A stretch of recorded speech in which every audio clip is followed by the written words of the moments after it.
Today we will learn about a few forms of torture. The history of torture teaches us two lessons. First, that our inventive capacity for inflicting pain and terror on our fellow human is shockingly expansive. Second, the only thing we learn from history is that we do not learn from history. Similar patterns of violence and humiliation resurfaced with sinister regularity. Sometimes even the torturer's rhetoric echoes down the centuries. The Inquisition was a Roman Catholic tribunal for discovery and punishment of heresy, which was marked by questioning and punishment and lack of rights that were afforded to the accused. While many people associate the Inquisition with Spain and Portugal, it was actually instituted by Pope Innocent III in Rome. A later pope, Pope Gregory IX, established the Inquisition in 1293 in order to combat the heresy of the Albigenses, a religious sect in France. And by 1255, the Inquisition was already in full gear throughout Central and Western Europe, although it was never instituted in England or Scandinavia. The world history remembers three different waves of Inquisition. Papal Inquisition, which was in 1233, Spanish Inquisition, which ran from 1478 to 1834, and then the Roman Inquisition, which ran from 1542 to 1700. Now I want to talk about the Hammer of the Witches.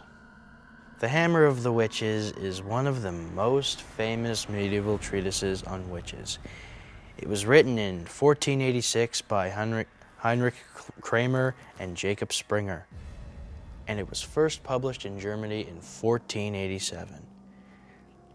Its main purpose was to challenge all arguments against the existence of witchcraft and to instruct magistrates on how to identify, interrogate, and convict witches. Now we get to talk about one of my favorite forms of torture, the Judas Cradle.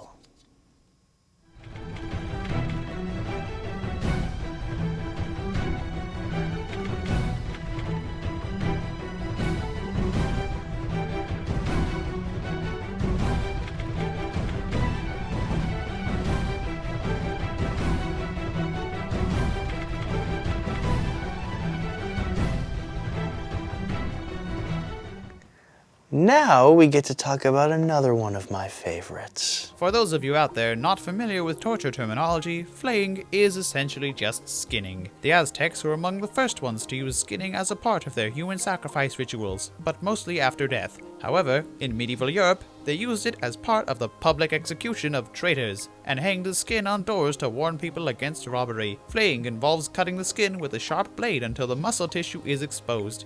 Most of the victims died after shock or were left in perpetual agony. The practice of flaying is mentioned in the popular series Game of Thrones as trademark of the House of Bolton. The ultimate crushing device is yet another invention of the Spanish Inquisition.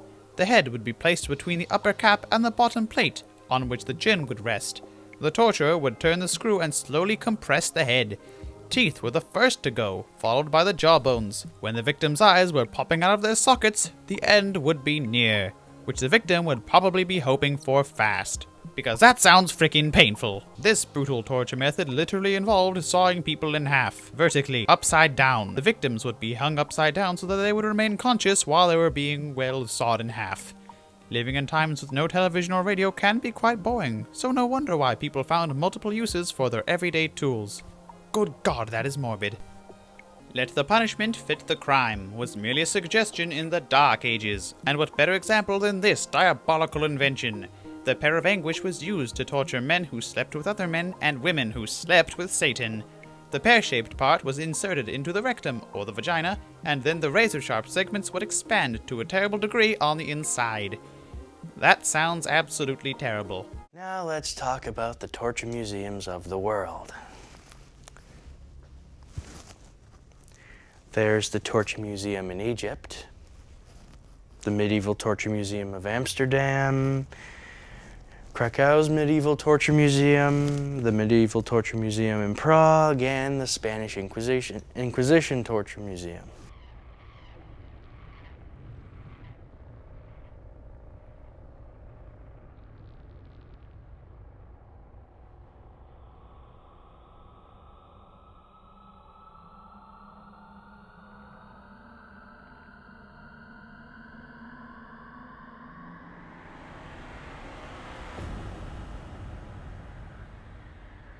I don't know about you, but I really like it.